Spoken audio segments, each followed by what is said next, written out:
Olá, tudo bem? Andréia, coração de coração para coração. Hoje eu vim aqui para continuar a falar, né, do milagre da vida, da superação, da vitória, de tudo aquilo de maravilhoso, né, que a gente acha que não vai conquistar e conquista, né? Tô com a Gabriela aí hoje, 14 anos. E no último vídeo eu estava falando da fase da minha gravidez para a primeira cirurgia até ela chegar em casa. Só que eu não disse o que foi feito na primeira cirurgia. Então eu vou falar para vocês que na primeira cirurgia a Gabriela nasceu com a tetralogia de Fallot, ela nasceu com o sopro e ela nasceu sem a válvula pulmonar. Né? Até foi por esse motivo que ela teve diversas convulsões ao nascer, que ela não respirava por si só e eu que respirava por ela. Então, nessa primeira cirurgia, a Gabriela foi feita a correção total da tetralogia de Fallot, foi feita a diminuição da CIA e foi colocada uma prótese pulmonar, né, para que ela pudesse respirar por si só. Ela ficou 48 horas com o peito aberto para poder ver, né, a evolução, que foi de sucesso, como eu já havia dito. Graças a Deus, Gabriela reagiu muito bem a tudo que viveu, né, a tudo que passou nos seus primeiros dias de vida. E ao sair do hospital, ela saiu com 8 tipos de medicamento. E esses medicamentos, com cerca de 6 meses, ela já não tomava mais nenhum. E a Gabriela, ao chegar em casa, eu como mãe, né? Mãe de primeira viagem, né? Era mãe de primeira viagem. Gabriela com esse diagnóstico, fiquei muito perdida, fiquei muito em choque. Estava em choque, na verdade, que permaneci, olha, por um bom tempo. Não sabia como ia lidar com isso, não sabia o que eu iria, por onde eu ia começar. Mas, resumidamente, falando de mãe para mãe, né? Porque o que eu vou falar, com certeza, muitas mães viveram, muitas mães vivem. Esse tipo de reação inicial. Eu não dormia boa parte do tempo, eu passava boa parte do tempo vigiando a Gabriela. A primeira vez que ela teve febre, que a febre chegou a 39, eu saí desesperada da minha casa com ela, junto no carro com meu marido.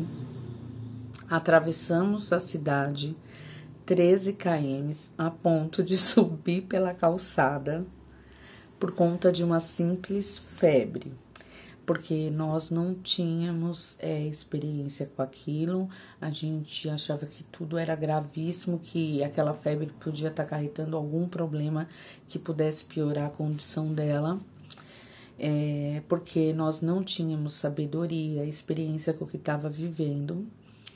Então, era mais ou menos assim, ela tinha febre, a gente se desesperava, a gente saía correndo, eu mal dormia, eu vigiava ela boa parte do dia e da noite. Teve uma noite que ela tava dormindo e o coraçãozinho ficava assim, né? E aí eu falei, meu Deus, será que é assim mesmo? E eu olhava, chamava meu marido e falava, nossa, será? E nesse será? Como não parava? Não desacelerava, simplesmente saí correndo e fui pro hospital novamente.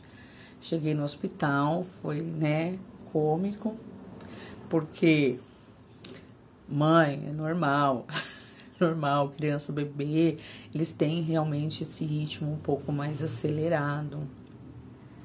Então, é o que eu falo, o início é muito complicado, a gente só vive para vigiar, o medo é constante, a insegurança é muita, a gente pensa que é pelo fato de ser o coração, ser o motor da máquina toda, a gente pensa que a qualquer momento ele pode pifar, que muitas coisas podem acontecer. Então, o cuidado extremo faz com que a gente fique fixado pelaquilo. E então, esse período inicial com a Gabriela foi muito difícil, desde esses detalhes, ao detalhe de ir numa consulta, ao detalhe de fazer um ecocardiograma, fazer exames, porque tudo era muito sofrido, nós sofríamos muito, porque nós acreditávamos que ela estava sofrendo mais ainda. Ela mal podia chorar, era um desespero geral, era muito engraçado, né? Hoje, né, eu dou risada, mas a gente mal deixava ela chorar, porque a gente tinha preocupação, né, dela ficar roxa, faltar o ar, ela ter uma convulsão, porque a característica da tetralogia de Fallot, inicialmente, os médicos falam, olha, mãe, ela pode ficar roxinha se ela fizer um esforço, ela pode ter uma convulsão, né? Então, o medo era tanto que nós, verdadeira redoma de vidro em cima da Gabriela. Eu parei de trabalhar fora, só me dediquei a ela 24 horas. Era coisa que inicialmente, né, era muito engraçado que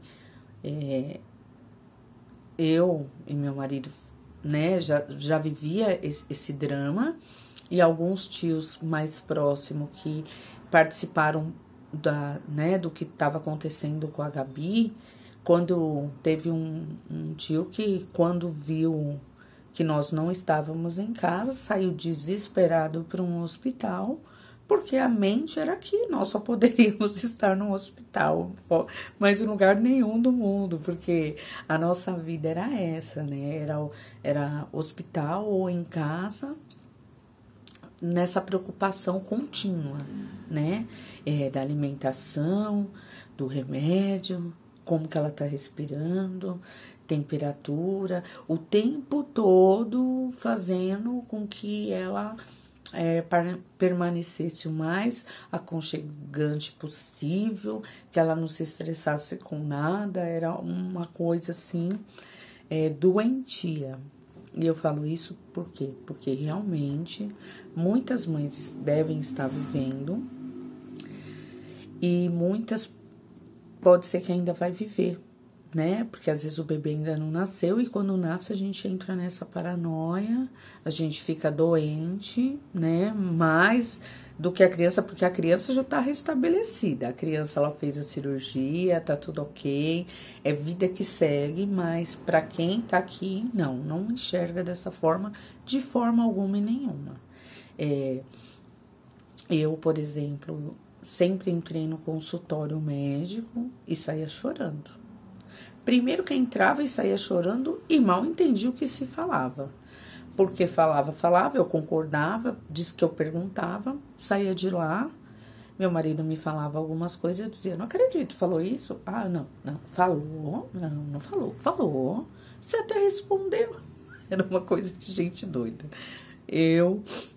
E fora quando eu tive fases de entrar no consultório e começar a tossir, sem parar, de dar um copo de água, porque eu não conseguia ficar ali. Acho que o meu nervoso, minha ansiedade era tanta que eu só tossia.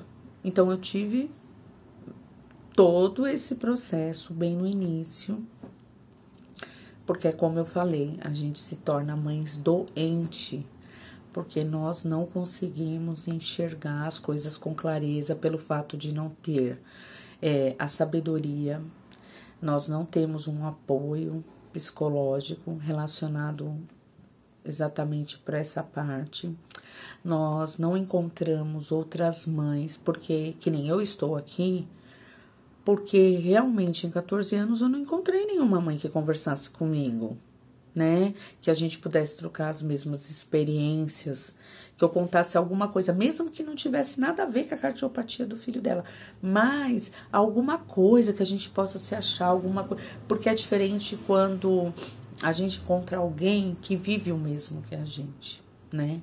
Então, eu não tive, até hoje, não tive nada a respeito a alguém que me desse uma luz, que me mostrasse um caminho. E então, assim, essa primeira fase foi muito ruim, muito difícil. A parte de no consultório foi como eu falei, era crises de tosse, choros, né? E na verdade, essa questão do choro, até hoje, eu vou lá. Não que eu nunca mais saí de lá chorando, não é isso. Porque a gente ainda sai chorando. Porque é aquela questão da cirurgia, né? A Gabriela fez uma com 6 dias de vida, fez uma com 6 anos e ainda pode fazer outras. Mas por quê? Porque a Gabriela nasceu sem a válvula pulmonar. Então, a primeira cirurgia, ela fez a correção total da tetralogia de Fallot e colocou a primeira válvula. Na segunda cirurgia, ela teve que fazer a troca da prótese e terminar de fechar a CIA. Então, até lá, nossa senhora, era assim, como que eu posso dizer? Era uma falta de segurança, de sabedoria, de entendimento incrível. Era uma coisa que chegava Natal, eu chorava. Páscoa, dia de Tiradentes, meu aniversário, aniversário dela, o que fosse, eu chorava. Porque eu não sabia se era o último dia que eu ia estar com a minha filha. Por falta de entendimento, por falta de sabedoria, por falta de apoio mental. Porque é o mental que acaba muito com a nossa estabilidade, a gente não enxerga as coisas como elas são. Como eu falei, a criança tá bem, a criança passou pela cirurgia, a criança tá indo e a gente tá, né, colocando a criança numa redoma que só a gente acredita. A médica, a doutora que fez a segunda cirurgia na minha filha, desde a primeira ela falava assim: Andréia, tenha outro filho. E eu dizia, não. E o medo de nascer outra criança cardiopata? Não. Que eu privei a Gabriela de muitas coisas por ser uma mãe doente. Não coloquei ela na escolinha desde pequena, né? Então, ela enfrentou barreiras depois dos 6 anos que era obrigado. Mimei demais ao ponto que depois de 7 anos eu tive outro filho, que é o Adriano, hoje ele tem 7 anos, nasceu perfeito, saúde perfeita, que vou contar essa história também, mas quando o Adriano nasceu, ela sofreu um grande impacto emocional que surge até hoje. Gabriela é uma criança depressiva, a Gabriela sofre de ansiedade, tudo por conta desse princípio que eu tô contando, porque a gente não olha para mais nada, só enxerga um problema, não tem a sabedoria como lidar e sobrecarrega a criança, né?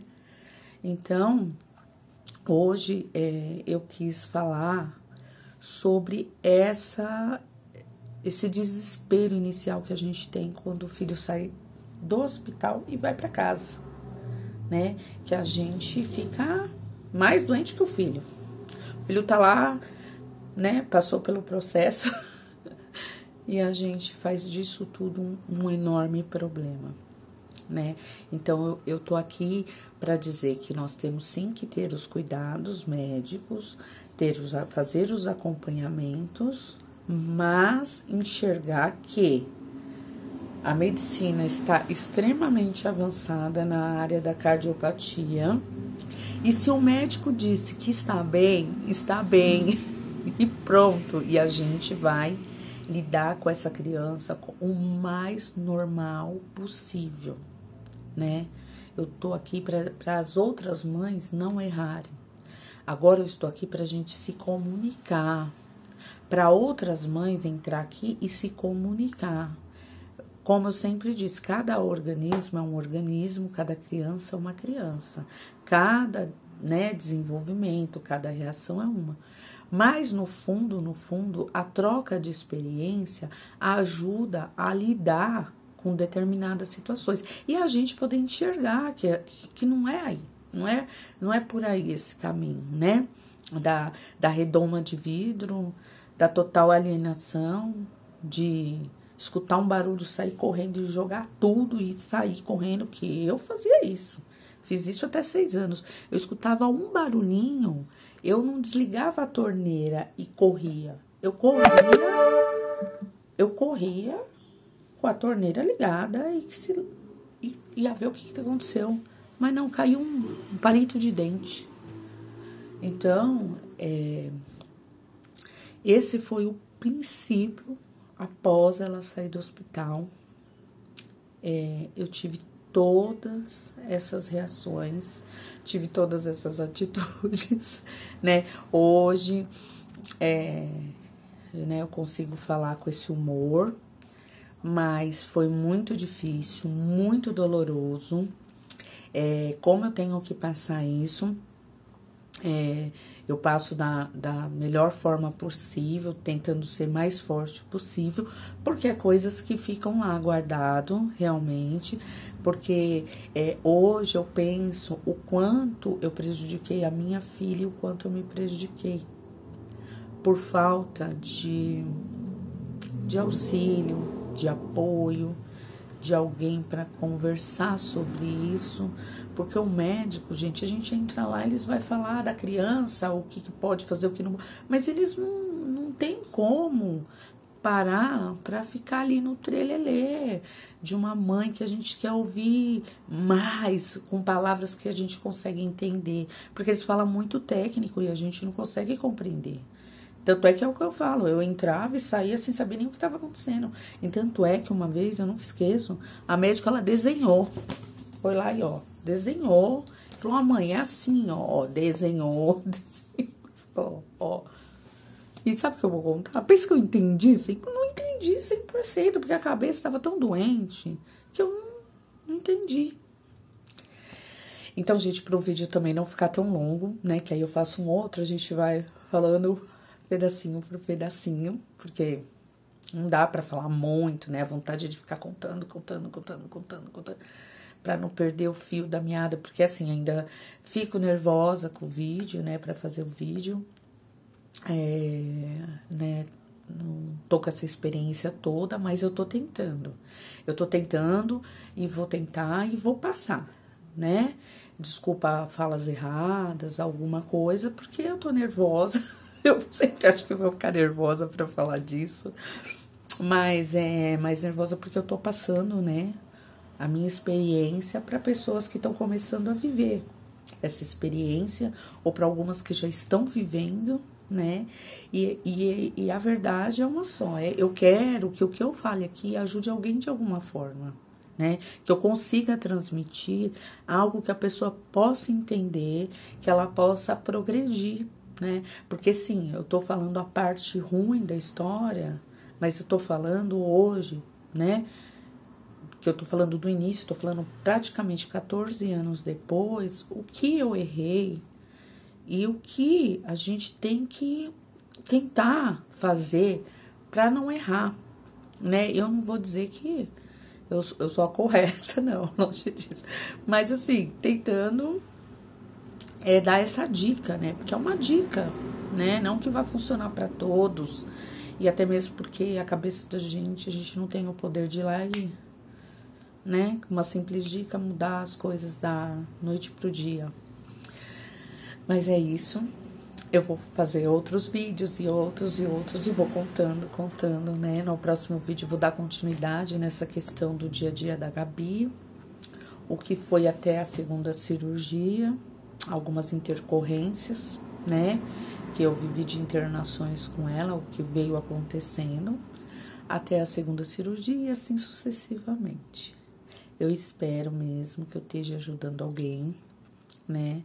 E por enquanto, como eu estou falando somente do que está acontecendo, eu espero, né, nessa questão da ajuda com as próprias mães, mas eu quero ajudar muito mais. Eu quero que esse canal de comunicação que eu estou colocando no Instagram, no TikTok e também no YouTube, tá? Eu vou deixar todas as descrições para vocês entrarem, para ter acesso ao vídeo completo, caso corte no TikTok ou Instagram, porque no YouTube não corta, vai 100%. E eu quero que me sigam, aperte o sininho para novos vídeos, que passe para outras mães, né? Outros pais, avós, aquele que tem a sua, né, o seu cardiopata especial na sua vida, aquele próprio cardiopata. Eu quero que realmente alguém possa me enviar mensagens de ideias, de histórias, né? Porque foi como eu falei, eu quero contar outras histórias, outras superações de outros casos, tá? Eu conto muito com vocês, porque eu não quero parar por aqui, eu quero ir muito longe com essa história que eu comecei, e eu tenho fé que eu vou conseguir, porque através dela eu vou ajudar muitas pessoas, desde fazer com que os governadores enxerguem a gente ao ponto de termos menos mortalidade pela cardiopatia, que ainda assim morre muita criança por falta de exames rápidos, cirurgias rápidas, além dos exames, cirurgias e até mesmo a identificação na gravidez, que foi o que não aconteceu comigo. Na gravidez, não soube que eu ia ter uma criança cardiopata. Então, eu creio que a gente vai conseguir mudar essa história e principalmente ter esse apoio psicológico, que é muito importante, né? Não só no caso da cardiopatia, qualquer doença, qualquer síndrome, é muito importante ter um apoio psicológico, um grupo de pessoas que falem da mesma coisa, tá? Então, um super beijo para todos e até o próximo vídeo, tá bom? Andréia Coração, de coração pra coração. Até mais.